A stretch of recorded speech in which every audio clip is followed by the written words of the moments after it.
Welcome to Unselfishly Me, a podcast all about self-love, self-care, and everything in between. I'm Jane, a personal trainer with a focus on self-love. Each week, we'll be chatting to someone about their self-love journey, how long it took, and what it took to get there. Today's guest is my friend Punky. Her real name is Justine, but I'm in Joburg at the moment for the Our Store talk tomorrow. So I thought I'd bring everything and do a little podcast with her because I way prefer doing things in person than over the phone. So I have her coming over to my guest house where I'm staying, and we're just going to do an informal chat, haven't planned anything. We met on Twitter a few years ago and we've been really good friends since. I love how real she is. She is an open book. She talks about her weight loss on social media, and we talk about it today. So she's got really good ideas and lessons about what she's tried to do, like the wrong way and the right way, and all about self-love, self-care, everything basically. She's so multi-talented, and she is my go-to with social media because that is literally her job. She's incredible. So I thought that I would do a little interview with her and share it with you guys. So enjoy. Testing. Does this sound better with or without a sheet? Testing. I still think we should use a sheet. We are literally sitting on the floor and we have a blanket over our heads. We're camping on the floor. We're camping on the floor. And Punky is so tall, so she's literally like pitching the tent with her arm. I'm the pole that keeps the tent up. So welcome to Punky. Yay! Hello, everyone. So tell us a little bit about yourself. So hi, I am Punky, but my real name is Justine, or Justine Joy. Justine Joy It is my social media name now. I am a Zimbabwean-born Joburg living girl. I am really into pandas, and I co-own a digital agency which is called Punkystarfish, which is why Jane calls me Punky, because that used to be my name earlier. That is so true. Literally, I forget your name when I have to describe you to other people. I'm just like, Punky this, Punky that, Punky. And I found myself still typing in Punky into Instagram. And I'm like, why is it not coming up? And I'm like, oh, Justine. So let's start this off. What does self-love mean to you? So I must admit, like self-love, I did the Unselfishly Me course with you, Jane. It's never really been something that's on my radar until I did the course with Jane, which you should all do if you haven't already. It's taught me so much.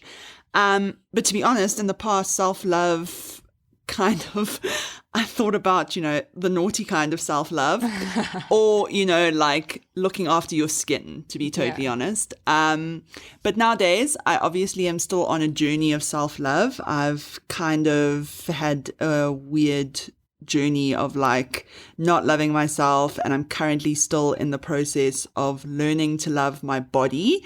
Like there's a lot that I do love about myself. Like for instance, I have great hair. I love being tall. I love how outgoing I am in certain things. I love my work ethic. But when it comes to my body and my weight, or if it's gain or loss, it's still a process of loving myself, which I battle with a lot. But hey, at least I'm trying. I think that's so interesting and important to talk about as well, is that there can be two different things, which I think a lot of people don't love themselves at all. But being able to love yourself and aspects of yourself and personality traits and all that kind of stuff is amazing, because not everyone can do that. But I think it's also, so maybe it is important to separate the two sometimes and to find parts of yourself that you do love, whether it's hair, eyes, exactly how you say, like personality traits versus body, because I think body is probably everyone's hardest thing. So it's weird that you say that, because I think it's only something that I learned, older, in that maybe my body wasn't perfect, is like when you start getting teased at school. So I always think like it's weird. You think of these stories, but in grade 3, it was before I started putting on a lot of weight. I've lost a lot of weight, which I'm sure we'll talk about in a bit. But in grade 3, I was obviously like a meter taller than everybody else in my year, which is like a theme for my life. But I was a really great swimmer, and like showed real promise. And I remember getting out of the pool once, and I was wearing, your little school cozies with the circle in the back that are just the most unflattering things in the world. Keyhole tan. Yeah. And I was looking at my arm, and I was like, oh, look, like I was doing it in like I'm getting muscle, like just to myself. And I remember a girl, I won't like say her name, obviously, Cal, but she was like, ugh, Justine really loves her arms, hey? And I thought at that stage, like, I've never, like, I did like my arms. Like, I didn't know why that was a bad thing. Yeah. And that comment was probably the first one that I'd ever gotten where somebody made me feel like, less than. Oh, maybe I should. Because she didn't say, like, and a 3-year-old, I mean, a grade 3, like you flipping 7, like you little cow. But I remember thinking like, well, why can't I love my arms? And then because she'd said it and everyone else was like, ugh, Justine, you really love your arms.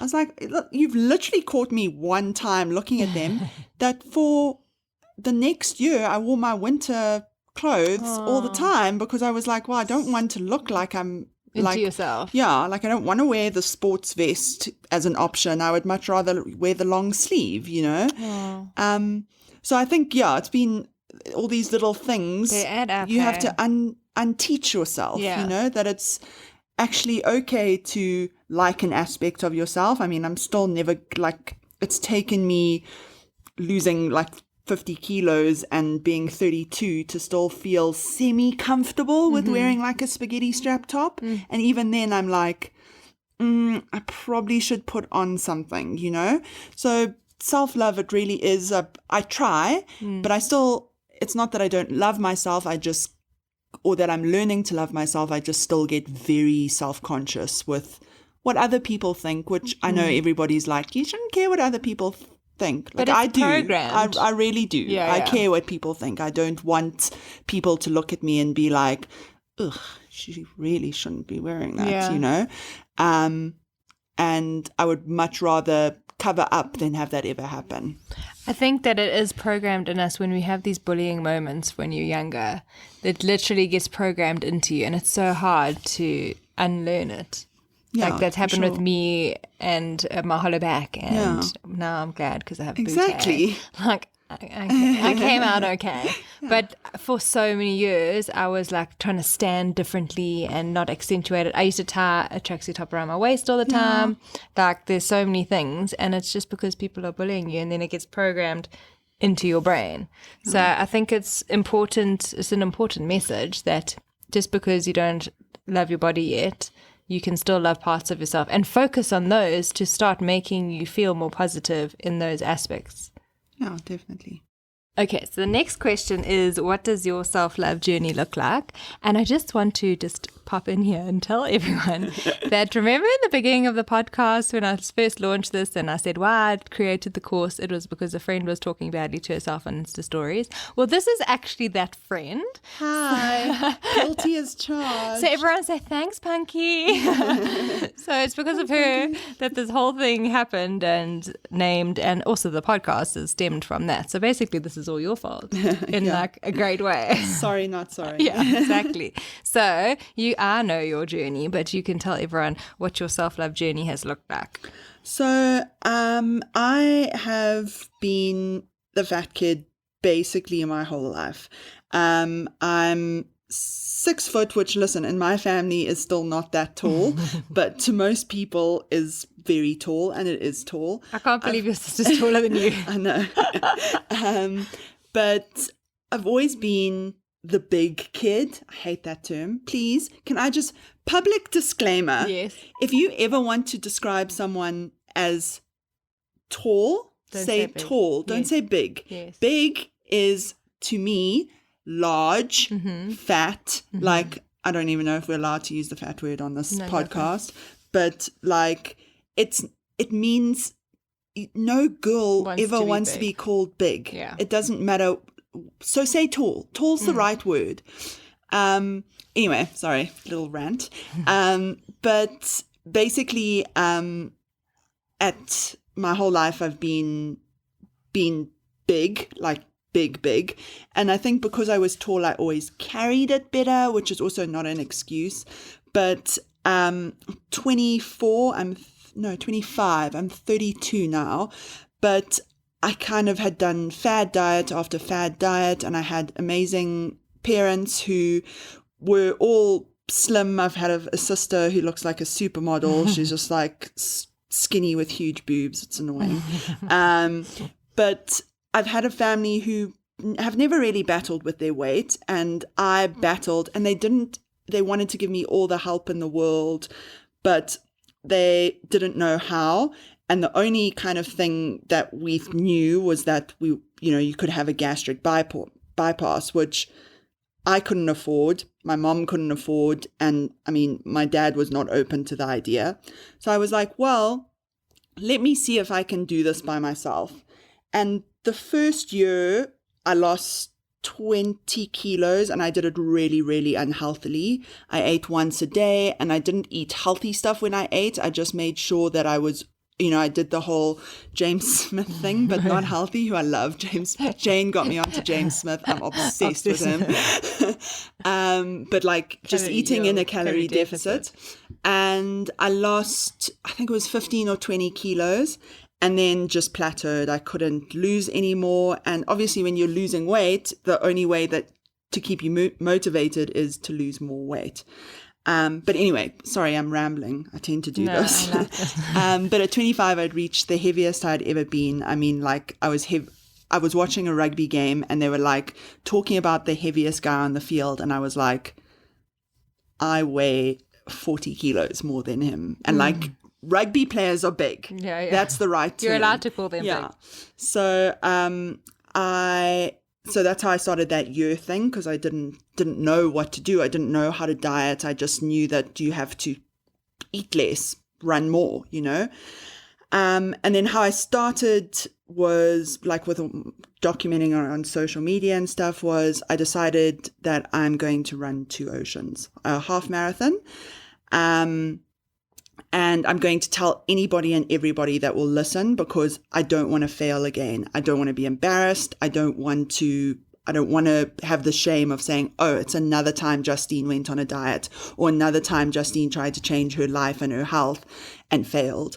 So I said to my dad, if I can train for this and do this, will you? I mean, I was a student at the time. I think I was living on like next to nothing, or pairing to go out, like budget.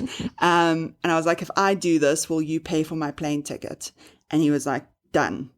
So anyway, I ran 2 oceans, and I had lost these 20 kilos, but it was still the hardest run of my life, because I was still a big girl. I was still weighing a lot. I came home from that, and my friend Michelle, love Michelle. I call her through thick and thin friend, because she really was there when I was thick, and she was there when I was thin. She's just like a ray of sunshine. And we started doing the blood diet together, which changed my life. It's the strictest, most hectic diet I've ever been on in my life. Like I can literally, like I was allowed to eat cauliflower and not broccoli. I was allowed to, it was like 110 grams of tuna or a vegetable. And I wasn't allowed like a pumpkin, for example. It was, I remember like your food list of things you could eat came on a little laminate thing. And I had that in my wallet, and I used to go to the grocery shop and like look at stuff and be like, well, I can't eat that. And I did that for a year and lost 30 kilos, so 50 kilos altogether. Yeah. But still, even at my thinnest, which was, I'm like not going to say numbers because you can, I know you people, you're all smart, you can work out what I weigh. And I still didn't love myself. Like I still was insecure. I still didn't want to go out in public. I didn't like, and I still didn't like me, or liked me in that my personality was great. I'm a great friend. I'm loyal. I'm smart, I think. I'm talented at what I do. I didn't like the body that all of that was in. And I'm not going to sit here and be like, oh, girl, I love myself. Like, I still don't. But I'm trying. Yeah. It's important. At least you are. And a lot of my self-love is very much tied to what I weigh, sadly. I value, I think because it's what I've been teased about or been made to feel less than because I was so overweight. It's my biggest, like, I don't love myself until I reach a whatever kgs or can fit into a size 32 or, So Jane's course has helped me to stop thinking that way, but while still wanting to lose weight. Like, I still do want to reach those goals. I want to be the healthiest version of myself. But yeah, that's kind of my journey. I'm not there yet. I don't know if I'll ever get there, but I'm working on it. But it is a journey. Yeah. And I think that's important is for people. It's not like a destination you're going to get to overnight. Like, it is part of your lifestyle. It's like anything. And what you put in is what you get out. So you have to keep working at it every day. Yep. So something that I've noticed with the body positive movement, which we all love, obviously, is that some people, not everyone, because everyone can't generalize. Yeah, you can't generalize. But some people have started bashing people that want to be healthier, even though they're plus size, and they want to gym, and maybe they do want to lose weight, and for health reasons, not for aesthetics. And I've seen a lot of people bashing other people and commenting on their Instagrams and stuff. I think my biggest frustration with body positivity from people who are, very thin and people who are very large is that you can be body positive and still want to be healthier or leaner or put on weight. People forget about that as well. There's a lot of people who battle to put on weight, who don't like being as thin as they are. So yeah, I think body positivity is great. It's something I'm working to learn about myself or at least think about myself in a positive manner. But I still think that being morbidly obese, I hate saying that. I hate that word. It's horrible. It like hits me in the thing because I've been there. It's not, sorry, like it's not a nice thing to say, but it's not healthy. And I think I can say that because I was 50 kilos heavier. I know that I was pre-diabetic. That is no longer a risk for me. I had polycystic ovaries. When I lost all my weight, that was no longer a problem. There are health benefits from being active, getting your heartbeat up, and the ramification of that is usually weight loss. Yeah. So I feel like the only issue I have with body positivity is the health aspect of it. I don't think you can be that overweight and be the healthiest version of yourself. And I think being healthy is the most important thing. Yeah. For life. Yeah, for life. Like you want to live longer. You want to be around for those people that love you. Yeah. You want to, I don't want you to take the lift all the time. Like I want you to be able to do stairs easily. I want your heart to not break on you. Yeah. Yeah. Like, so yeah, I think body positivity is great, but I don't always think that it's helped with making people the healthiest versions of themselves. Yeah, because people like Ashley Graham is incredible, but she works out. She works out a lot. She loves fitness and she loves being active. And like I'm the biggest fan of Revenge Body, which I don't like. I need to watch it because everyone's telling me how amazing it is. It is the best. I mean, Chloe's the best Kardashian. Yeah, she's the only Kardashian I care about actually. But she is I don't like the message of it. Like, you shouldn't lose weight to get revenge and on for somebody. someone else. Yeah. Because, I mean, I've done that. I've been like, I'm very lucky that I obviously have a lovely boyfriend now who, loves me for everything that I am. But in the past, I've definitely been like, oh, that boy is so cute. Or that girl, wait until I lose 5 kilos. She is not going to be able to treat me like that, Yeah. I'm ranting. What were we talking about? This is very conversational today because I have no questions. Usually I'm so prepared, but I was like, no, Punky, we're just going to go with the flow because that's literally like our relationship. So we were saying about revenge body. Oh, revenge body. Yeah. So the message of it is not ideal. It's not ideal, but it always comes out at the end that these people start off wanting to have revenge on somebody and lose this weight and look their best.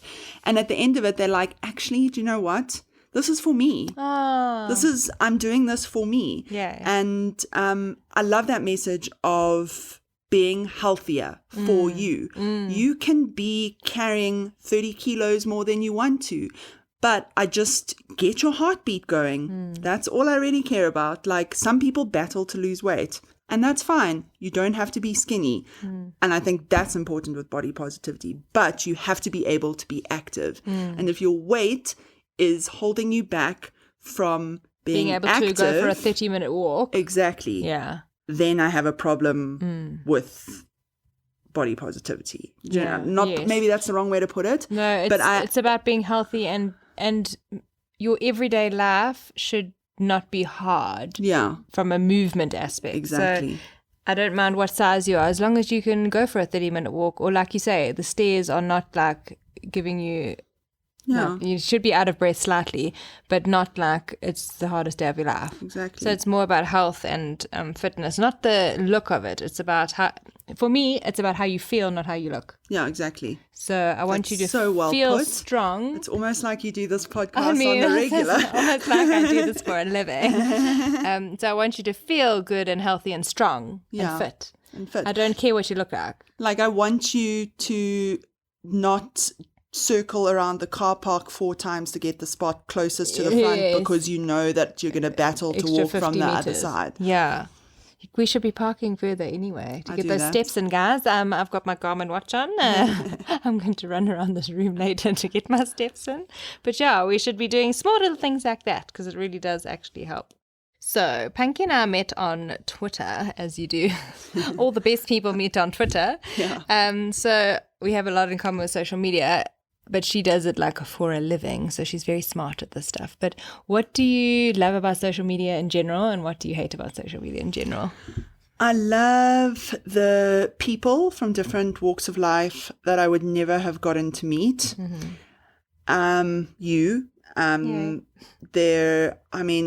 also moved here from Zimbabwe, and it's basically how I've met people. Like, it's the best way. If you're feeling lonely, I'd suggest getting onto Twitter and finding some like-minded people to at least start talking to, not about. That comes later. It's like, whoopsie. Was that subtweet about me? Oh my God. No, I'm joking. No, not really. Yeah. What I hate about social media is the fake lives it makes people think they have to live to show their value. It really makes me sad. I mean, I own a digital agency, so I do this for a living, and it's so often, I mean, I look after a lot of restaurants and products and whatever, and we love user-generated content. I mean, who doesn't? It's so great when somebody checks into your place with a great picture and you can share it, and it's, stuff that hasn't been taken at a shoot. It's more natural, blah, blah, blah, blah, blah. But more and more, I've had people check into places that we obviously monitor and engage with and all the stuff that you do when you're running social media accounts. People who've checked in, they're not an influencer or a blogger or somebody that we've reached out to do a trade exchange or something with. And they check in with a #sponsored, #ad. because because people think that they are more valuable if somebody is paying them to do something on social media. And that makes me really sad. It makes me sad because you can go to a restaurant, take a great picture of yourself, looking fly as hell, girl, you are working it. And she was working it.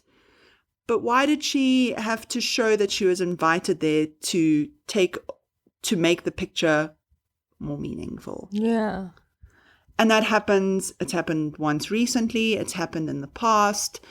It makes me sad that people think that because brands and whatever and reach out to people that they're more valuable than just the average chick with, 300 followers or whatever, that makes me sad. And to be honest, brands actually appreciate the paying customer more because it's more authentic anyway. You spend your money, Exactly. No, I think that you're right with that. And there's so much fakeness and people aren't authentic. That's my worst. Yeah. But I mean there's a lot of other really SHIT. This is friendly. That's a friendly word. There's a lot of other shit things about social media, but it's not worth getting into because I feel like the positives far outweigh the negatives. Yeah. And if your social media is negative all the time, you need to change what you're doing online because I have my feed so beautifully curated with people I follow and are interested in that I wake up in the morning and I'm naughty. The first thing I do check is my Instagram stories, and I want to see what this person's done, and I want to see Kerry on her walk, and I want to see Tori and what makeup she's talking about, and I want to see what Jane's done with Pay, and I want to see what my sister's up to. And I think that connection is so great, and meet these people that I would never have ever, like, how would I have ever met you, Jane? Can you imagine? I can't imagine my life without you. I can't either. There's people that I've never met who I'm like, I would just, like Kerry in with her Walking with Wildflowers podcast. I mean, I've never met this woman, but I know her, and I talk to her like a friend when I do chat to her. I know what she's about from what she's sharing, and I'm pretty sure from people who have met you, Kerry, when you listen to this, because I know you will, that she's lovely and I will get on with her. And she's exactly the same as she is on social media, which is amazing. I hope I am No, too. you are. And I've been told I am too. And it's funny how everyone that I'm friends with that I've met from social media that I'm genuinely friends with, everyone is the same. We're all the same as we are online, which I think is incredible. So I ain't got nothing to hide. No, please, I'm an open book. Yeah. On that topic, something that happened, we saw Gord tweet about. Also, and Gord. I met Gord, and I just love him. We love you, Gord. We called him the mayor of Durban because Gord is I think I said that in his podcast. He's like everywhere. Plane crashes into a house. Who's there? Gord. Like, plane crashes on the beach. Who's there? Gord. House helicopter taking off somebody. Gord. Someone's house burnt down in Durban North. Oh, there's Gord. Oh my God, I used to laugh at Snapchat. But he was talking about on Twitter and we have actually spoken privately about this a few times, and he was just saying that if you are tweeting negatively about your day and your life every single day, you need to stop that. You need to just change it up and have some gratitude. I mean, you're living your life, you have 4 limbs, like, you're doing okay. And he said, like, the more you are negative and you keep putting the negative stuff out there, the more that you're going to perpetuate that in your life, and you're putting it out into the universe. And Punky is stroking her thingy. What did it say? It says live, laugh, love in Latin, because I'm deep and basic.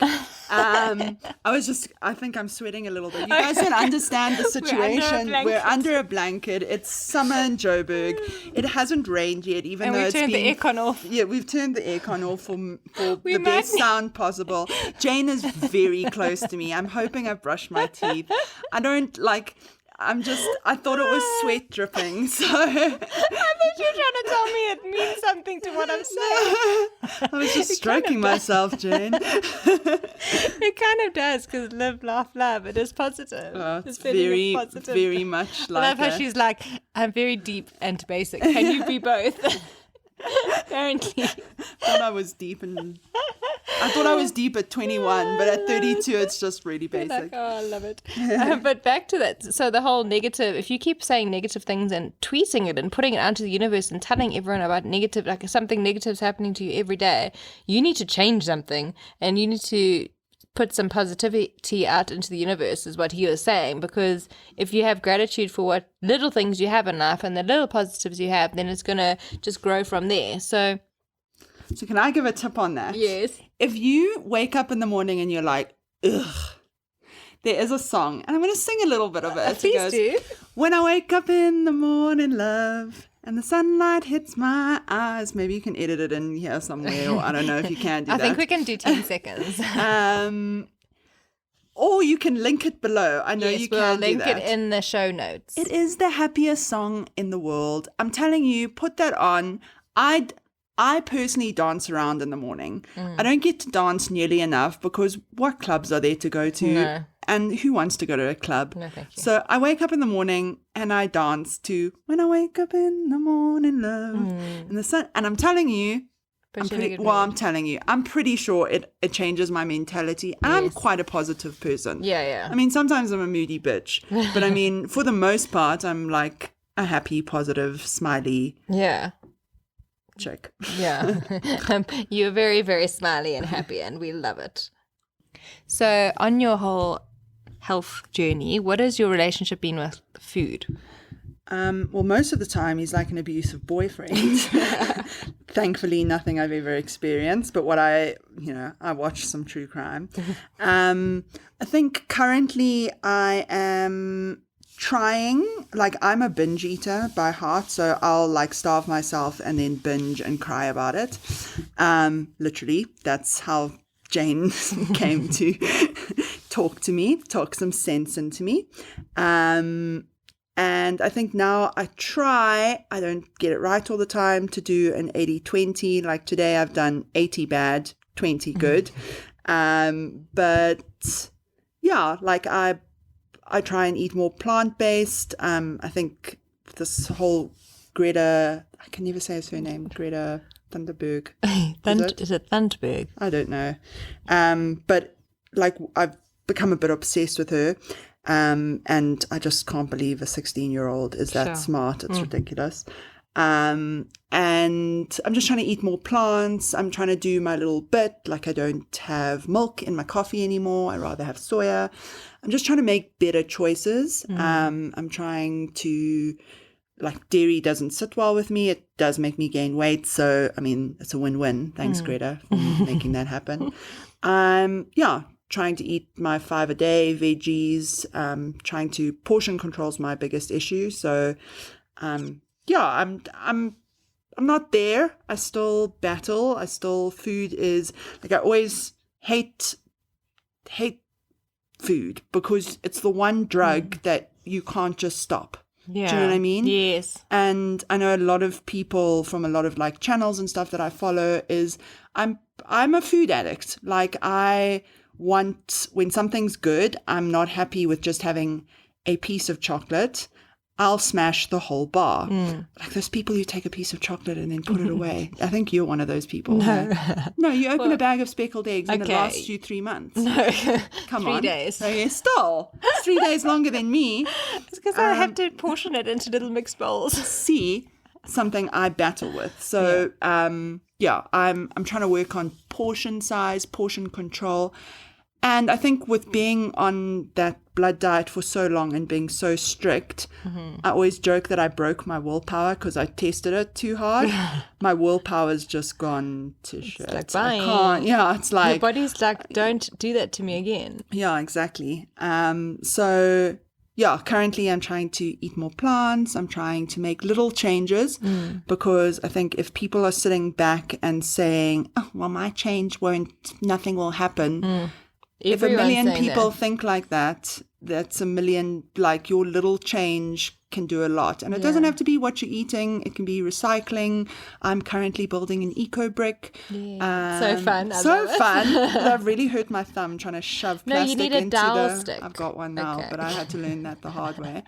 But yeah, just making better choices. I'm trying to eat more plants. I'm currently obsessed with edamame beans. I mean, what are those things? They're so delicious. It's ridiculous. Eat more plants, eat less meat, eat better for the future. I want for the planet. Yeah, I think it's important to start doing little bits like that. Yeah. And if everyone starts doing little bits, then it all adds up. It all adds up. Like I'm never gonna give up meat. I always think I could give up meat, and then I'm like sushi and biltong. Kerry's going to be so angry with me for saying that. I'm sorry. No, but Kerry is very good. Like I've spoken to her before and I've said the same thing. I said, I've cut down. And she's like an amazing vegan where she'll be like, if everyone just cuts down a little bit. So for me, I think, you know how we have meat-free Monday? I think the biggest change is if everyone in the world did meat Monday. And then for the rest of the week, we were plant-based. So you can still have once a week your meat or whatever, or twice a week, whatever. But if you cut down a lot and everyone did that collectively, then I think it would make a huge impact. Yeah. So she's also all for that. She's not like shouting and be like, I hate you, I'm not going to be friends with you. I think you and somebody else shared something the other day about like people who call salad rabbit food. Like, are you okay? Yeah. Like, what's happening? Are you constipated? Like, what's happening? Like, guys, you've got to eat more vegetables. Like, I think, I'm also, like, I'm a really bad cook and I hate cooking. Yeah. Like, I hate it. I dread, I don't like it. So, I'm very, like, Mark does a lot of our cooking. Same. But, I need to get better because I know that there are delicious veggie alternatives that you would never guess aren't meat. Do you know what I mean? There are lots in Kerry's book, which I have. Yes, it's great. I've bought so many herbs and spices because of that thing, and now they just sit in my cupboard because I don't know how to use them. I'm going to challenge you to do one recipe a week. I can't. Don't do that. I'll fail. It'll just be another thing I failed at, Jane. Kerry, we need you to do like an Insta IGTV Cooking with Kerry. Cooking with Kerry. We need you to do a live IGTV one of your recipes for us. Thank you. Just go Cooking with Kerry. It has to happen. Yeah. And her kitchen is beautiful. Can you make that chickpea curry thing? Thanks. That would be great. Thanks. So I think just, basically everyone learn to do an 80-20 lifestyle. Like, don't deprive yourself. I don't. I mean, I had giant speckled eggs earlier. Oh, good. Plain. That was my plain food. And I had cake yesterday. So 80-20, it's... Ooh, yes. On that, what I am trying out at the moment is keto. Oh, and? It's been a day. We'll see how it goes. We'll check in with you in 2 weeks. This is the theme of my life. We'll do another podcast for the keto update. Well, I worry about keto because it's a lot of fat, and to me, but it's a short-term solution. It's not a long-term. Well, I'm looking at it as a long-term because carbs and sugar is my weakness, and I would be better to cut them out. Yeah. You need to make friends with them. Yeah. Yeah. Do it for a little while. Yeah. And then we'll see. Also, I'm going overseas and I need to buy lots of clothes. Yes. I've already given you permission. Okay. So we hope you enjoyed our casual chat under our blanket. Yeah, exactly. In the heart of guys. Santon. It's hot. It's getting hot in here. It's been hot in here. I might take off all my clothes. Literally. So thank you guys for listening, and I will see you next week. Thanks for listening to Unselfishly Me. Follow us on Instagram at unselfishlyme and check out our website www.unselfishlyme.com.